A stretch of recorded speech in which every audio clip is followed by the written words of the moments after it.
जय हिंद, वंदे मातरम। स्वागत है आप सभी का फ्री एग्जाम जिन यूट्यूब चैनल पर। दोस्तों, अगर आप जेएसएससी एनएम का एग्जाम देने जा रहे हैं तो ये वीडियो आपके लिए अति महत्वपूर्ण साबित होगी, जिसमें हमने केवल उन्हीं प्रश्नों को शामिल किया है जो प्रीवियस ईयर में कई बार पूछे गए हैं। तो आपको सेशन में अंत तक बने रहना है, सभी प्रश्नों को पूरे ध्यान से देखना है, ताकि जब आपके एग्जाम में प्रश्न पूछा जाए तो आप गलत ना करके आए। तो चलिए आज के सेशन को प्रारंभ करते हैं। उससे पहले अगर आप चैनल पर नए हैं तो चैनल को सब्सक्राइब करके बेल आइकन को जरूर प्रेस कर लें। पहला शानदार प्रश्न आपके स्क्रीन पर है। पूछा गया है कि आयरन की कमी से होने वाला एनीमिया किस प्रकार का होता है? मेगालोब्लास्टिक, अप्लास्टिक, माइक्रोसाइटिक, हाइपोक्रोमिक या फिर हेमोलाइटिक। तो बताएंगे कि आयरन की कमी से होने वाला एनीमिया किस प्रकार का होता है। आपके एग्जाम में समय बिल्कुल भी नहीं है, तो हम ताबड़तोड़ रिवीजन करने वाले हैं। पूछा गया है कि आयरन की कमी से होने वाला एनीमिया किस प्रकार का होता है, तो याद रखेंगे राइट आंसर हो जाएगा माइक्रोसाइटिक हाइपोक्रोमिक। इसका सही उत्तर होगा, जरूर याद रखेंगे, गलती नहीं करेंगे। विटामिन ए की कमी से कौन सा रोग होता है? विटामिन ए की कमी से पूछा गया है। आसान प्रश्न, कोई गलत करेगा नहीं। राइट आंसर हो जाएगा नाइट ब्लाइंडनेस। क्या होगा? तो विटामिन ए की कमी से नाइट ब्लाइंडनेस हो जाता है, जरूर याद रखेंगे। स्कर्वी किससे होता है? तो सी से वेरी वेरी, किससे? तो वी से रिकेट्स, डी याद रखेंगे, गलती नहीं करेंगे। टीकाकरण में बीसीजी का प्रयोग किस रोग से बचाव हेतु होता है? टीकाकरण में बीसीजी का प्रयोग किस रोग से बचाव हेतु होता है? पोलियो, टीबी, खसरा या फिर काली खांसी। याद रखेंगे जो राइट आंसर होगा ये टीबी हो जाएगा। टीकाकरण में बीसीजी का प्रयोग किस रोग से बचाव हेतु होता है? तो टीबी। एक महत्वपूर्ण इंफॉर्मेशन आपको देनी थी। अगर आपने अब तक टेलीग्राम चैनल को ज्वाइन नहीं किया है तो टेलीग्राम चैनल का लिंक डिस्क्रिप्शन बॉक्स में जरूर ज्वाइन कर लें, क्योंकि जो पीडीएफ है क्लास की वहां पर प्रोवाइड करवाई जाएगी और हम वहां पर शॉर्ट नोट प्रोवाइड करवाने वाले हैं। तो जाकर के उसका रिवीजन जरूर कर लेना है, तभी एग्जाम देने जाना है। तो लिंक डिस्क्रिप्शन बॉक्स में है, जरूर ज्वाइन करना है। मानव शरीर में सबसे अधिक मात्रा में पाया जाने वाला खनिज कौन सा? आयरन, कैल्शियम, फास्फोरस या फिर सोडियम। तो मानव शरीर में सबसे अधिक मात्रा में पाया जाने वाला खनिज कौन सा है? क्या हो जाएगा राइट आंसर? तो राइट आंसर होगा कैल्शियम। क्या होगा? तो मानव शरीर में सबसे अधिक मात्रा में पाया जाने वाला खनिज कौन सा है? तो कैल्शियम हो जाएगा। एएनसी का पूर्ण रूप क्या है? एएनसी का पूर्ण रूप आपसे पूछा गया है। एएनसी का जो पूर्ण रूप हो जाएगा ये क्या होगा? तो एंटीनेटल केयर हो जाएगा। क्या? तो एंटीनेटल केयर यहाँ पर राइट आंसर होगा। गर्भावस्था की सामान्य अवधि कितनी होती है? 36 सप्ताह, 38 सप्ताह, 40 सप्ताह या फिर 42 सप्ताह। तो गर्भावस्था की सामान्य जो अवधि होती है कितनी होती है? तो याद रखेंगे 40 सप्ताह राइट आंसर हो जाएगा। शिशु को जन्म के तुरंत बाद कौन सा टीका दिया जाता है? डीपीटी, वीसीजी, एमआर या फिर जेई। तो शिशु को जन्म के तुरंत बाद कौन सा टीका दिया जाता है? कौन सा टीका दिया जाता है? तो राइट आंसर हो जाएगा वीसीजी। क्या होगा? तो वीसीजी हो जाएगा। डब्ल्यूएचओ के अनुसार सुरक्षित पेयजल का पीएच मान क्या है? डब्ल्यूएचओ के अनुसार सुरक्षित पेयजल का पीएच मान कितना हो जाएगा? राइट आंसर होगा 6.5 से 8.5 तक। कितना? तो डब्ल्यूएचओ के अनुसार सुरक्षित पेयजल का मान 6.5 से 8.5 हो जाएगा। ओआरएस में कौन सा तत्व ऊर्जा प्रदान करता है? सोडियम, पोटेशियम, कैल्शियम या फिर क्लोराइड। तो बताना है आपको कि ओआरएस में कौन सा तत्व ऊर्जा प्रदान करता है। क्या हो जाएगा राइट आंसर? याद रखेंगे जो राइट आंसर इसका होने वाला है ग्लूकोज हो जाएगा। क्या होगा? तो ग्लूकोज। अगर आपसे लिंक में जाने में समस्या हो रही तो आप टेलीग्राम पर जाएंगे और सर्च करेंगे, फ्री एग्जाम जोन चैनल मिल जाएगा, ज्वाइन हो जाना। वहां पर आपको शॉर्ट नोट्स जो है प्रोवाइड करवा दिया जाएगा। नेक्स्ट है, पल्स पोलियो कार्यक्रम की शुरुआत भारत में कब हुई? 92, 1995, 2000 या फिर 2002 में। तो पल्स पोलियो कार्यक्रम की शुरुआत भारत में कब हुई? तो राइट आंसर हो जाएगा 1995 में। गर्भावस्था में हाई बीपी की स्थिति को क्या कहते हैं? एनीमिया, प्रीक्लम्पसिया, एक्लैम्पसिया या फिर दोनों, बी और सी। तो बताएंगे कि गर्भावस्था में हाई बीपी की स्थिति को क्या कहते हैं? गर्भावस्था में हाई बीपी की स्थिति को कहते हैं क्या? तो राइट आंसर हो जाएगा प्रीक्लैम्पसिया, एक्लैम्पसिया। तो दोनों होगा राइट आंसर। क्या हो जाएगा? तो ऑप्शन डी लगाएंगे। अगला है, टीकाकरण में डीपीटी का डी किसके लिए है? डेंगू, डिप्थीरिया, डायरिया या फिर डिफिशियंसी। तो टीकाकरण में डीपीटी का डी किसके लिए है? तो डीपीटी का जो डी है ये डिप्थीरिया के लिए। किसके लिए है? तो डिप्थीरिया के लिए है। नेक्स्ट है, कुपोषण का सबसे सामान्य प्रकार कौन सा है? कुपोषण का सबसे सामान्य प्रकार कौन सा है? तो एनीमिया हो जाएगा। कुपोषण का सबसे सामान्य प्रकार एनीमिया हो जाएगा, याद रखेंगे। मानव हृदय में कितने कक्ष होते हैं? 2, 3, 4 या फिर 5। तो मानव हृदय में कितने कक्ष होते हैं? मानव हृदय में 4 कक्ष होते हैं। स्वच्छ भारत मिशन की शुरुआत कब हुई? तो स्वच्छ भारत मिशन की शुरुआत हुई 2014 में। स्वच्छ भारत मिशन की शुरुआत कब हुई? तो स्वच्छ भारत मिशन की शुरुआत हुई 2014 में। टाइफाइड किस जीवाणु से होता है? टाइफाइड जो होता है ये साल्मोनेला टाइफी हो जाएगा, राइट आंसर याद रखेंगे। अगला है, मानव शरीर में आरबीसी का जीवन काल कितना होता है? मानव शरीर में जो आरबीसी का जीवन काल होता है ये 120 दिन होता है। कितना? तो मानव शरीर में आरबीसी का जो जीवन काल होता है 120 दिन होता है, याद रखेंगे। परिवार नियोजन में कापर्डी किस प्रकार की विधि है? आप में से बहुत से ऐसे साथी हैं जिन्होंने अब तक वीडियो को लाइक नहीं किया है। निवेदन है आप सभी से, अगर आपने अब तक लाइक नहीं किया तो लाइक जरूर करें और चैनल को सब्सक्राइब करना है।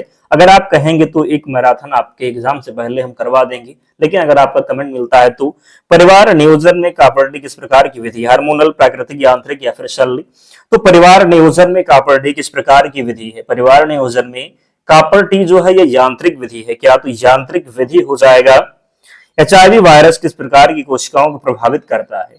एचआईवी वायरस किस प्रकार की कोशिकाओं को प्रभावित करता है? RBC, platelet, CD4 T cells या फिर न्यूरॉन?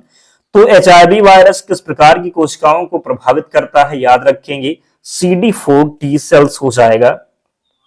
डेंगू किस प्रकार, डेंगू जो है किस मच्छर से फैलता है? क्यूलेक्स, एनोफिलीज, एडीज या फिर मेंसोनिया? डेंगू किस मच्छर से फैलता है? बात जब होगी डेंगू की तो ये एडीज मच्छर से हो जाएगा। किससे होगा? तो एडीज से होगा।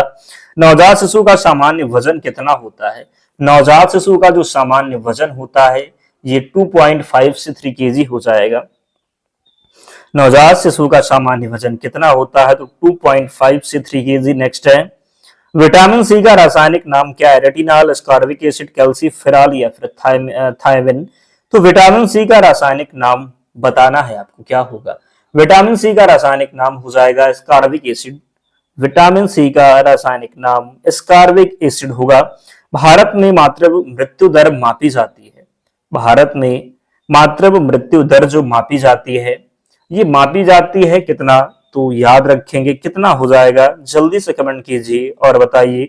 तो प्रति 1 लाख जीवित जन्म हो जाएगा। टीबी की जांच के लिए कौन सी टेस्ट जो है किया जाता है? टीबी की जांच के लिए विडाल, मोंटू, एलिसा या फिर RT-PCR? टीबी की जांच के लिए पूछा गया है, याद रखेंगे।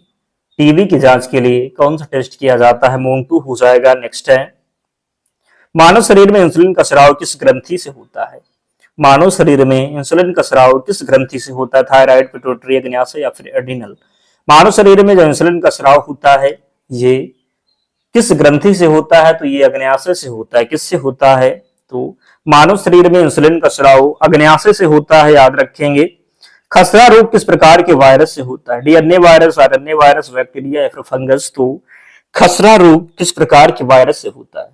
खसरा रोग होता है आरएनए वायरस से। किससे? तो आरएनए वायरस हो जाएगा। परिवार नियोजन का स्थायी साधन कौन सा है?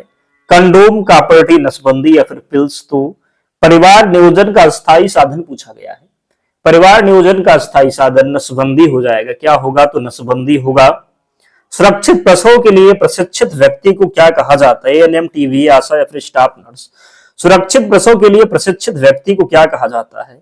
सुरक्षित प्रसव के लिए प्रशिक्षित व्यक्ति को क्या कहा जाता है? तो क्या कहेंगे? तो TBA कहते हैं। क्या? तो TBA राइट आंसर हो जाएगा। WHO का मुख्यालय कहाँ स्थित है? न्यूयॉर्क, पेरिस, जिनेवा या फिर रोम में? तो WHO का जो मुख्यालय है आपको पता है जिनेवा में स्थित है। कहां पर? तो जिनेवा राइट आंसर होगा। गर्भावस्था में टिटनेस के कितने टीके लगाए जाते हैं? 1, 2, 3 या फिर 4? तो गर्भावस्था में टिटनेस के 2 टीके लगाए जाते हैं। कितने? तो 2 टीके, याद रखेंगे। नेक्स्ट है, गर्भावस्था के दौरान HB का न्यूनतम स्तर कितना होना चाहिए? गर्भावस्था के दौरान HB का जो न्यूनतम स्तर होना चाहिए ये 11 ग्राम प्रति DL हो जाएगा। कितना? तो 11 ग्राम प्रति DL। नेक्स्ट है, शिशु को जन्म के 1 घंटे के अंदर क्या पिलाना चाहिए? पानी, शहद, कोलेस्ट्रॉल या फिर दूध पाउडर? शिशु को जन्म के 1 घंटे के अंदर क्या पिलाना चाहिए? तो 1 घंटे के अंदर कोलेस्ट्रॉल पिलाना चाहिए। क्या? तो कोलेस्ट्रॉल राइट आंसर हो जाएगा। नेक्स्ट है, राष्ट्रीय आयुष्मान भारत योजना का उद्देश्य है मुफ्त दवा वितरण, स्वास्थ्य बीमा सुविधा, टीकाकरण या फिर पोषण आहार? तो राष्ट्रीय आयुष्मान भारत योजना का उद्देश्य क्या हो जाएगा? राष्ट्रीय आयुष्मान भारत योजना का उद्देश्य है स्वास्थ्य बीमा सुविधा। क्या हो जाएगा? तो स्वास्थ्य बीमा सुविधा हो जाएगा। अगला है मानव शरीर में सबसे बड़ी ग्रंथि कौन सी है? अग्न्याशय, थायराइड, यकृत या फिर पिट्यूटरी। मानव शरीर में सबसे बड़ी ग्रंथि की बात करेंगे तो ये यकृत हो जाएगा। क्या होगा? तो यकृत होगा। गर्भावस्था में सूजन, सिर दर्द व धुंधला दिखना किसका लक्षण है? एनीमिया, प्रीक्लम्सिया, डायबिटीज या फिर संक्रमण। तो गर्भावस्था में सूजन, सिर दर्द व धुंधला दिखना किसका लक्षण है? किसका लक्षण है? तो ये प्रीक्लैम्पसिया हो जाएगा। क्या? तो प्रीक्लैम्पसिया राइट आंसर होगा। मलेरिया परजीवी का वाहक कौन है? तो मलेरिया परजीवी का वाहक आपसे पूछा गया है नर एनाफिलीज, मादा एनाफिलीज, क्यूलेक्स या फिर एडीज। तो मलेरिया परजीवी का वाहक कौन है? मलेरिया परजीवी का वाहक कौन हो जाएगा? राइट आंसर होगा मादा एनाफिलीज। क्या होगा? तो मादा एनाफिलीज सही उत्तर हो जाएगा। बच्चों में पोलियो किस अंग को प्रभावित करता है? फेफड़े, मस्तिष्क, मांसपेशियां या फिर यकृत। तो बच्चों में पोलियो किस अंग को प्रभावित करता है? बच्चों में बात करेंगे पोलियो जो है ये मांसपेशियों को प्रभावित करता है। किसको करता है? तो मांसपेशियां सही उत्तर हो जाएगा। सुरक्षित गर्भ निरोधक गोली का दूसरा नाम क्या है? मालायन, छाया, सहेली या फिर निरोध। तो सुरक्षित गर्भ निरोधक गोली का दूसरा नाम क्या है? क्या हो जाएगा? तो ये सहेली है। क्या है? ये सहेली है। राष्ट्रीय पोषण मिशन को और किस नाम से जाना जाता है? पोषण अभियान, आईसीडीएस, एनएचएम, पीएमएमबीवाई। राष्ट्रीय पोषण मिशन और किस नाम से जाना जाता है? किस नाम से जानते हैं? तो पोषण अभियान के नाम से। किस नाम से? तो पोषण अभियान के नाम से।